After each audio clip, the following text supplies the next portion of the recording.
දෙමව්පියෝ හැමතිස්සෙම කැමති තමන්ගේ දරුවන් සතුටු කරන්න. ඉතින් ඇත්තටම මේ පුංචි දුව කරාටි ගහන්න කැමති කෙනෙක්. එයාගේ තාත්තා තමයි අපිට කිව්වේ මේ වගේ කේක් එකක් නිර්මාණය කරලා එයාව පුදුම කරවන්න කියලා. ඇත්තටම එයා පුදුම වුණා වගේම ගොඩක් සතුටු වුණා. ඉතින් ඔයාට සුබම සුබ උපන්දිනයක් කියලා ප්‍රාර්ථනා කරනවා පුංචි දුවේ. හැනා ගැලරි අපි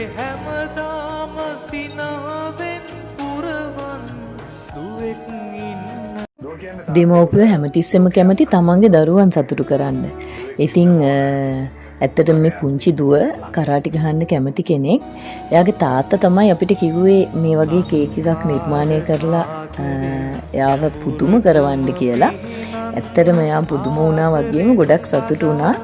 ඉතින් ඔයාට සුබම සුබ උපන්දිනයක් කියලා ප්‍රාර්ථනා කරනවා පුංචි දුවේ. හැනා ගැලරි අපි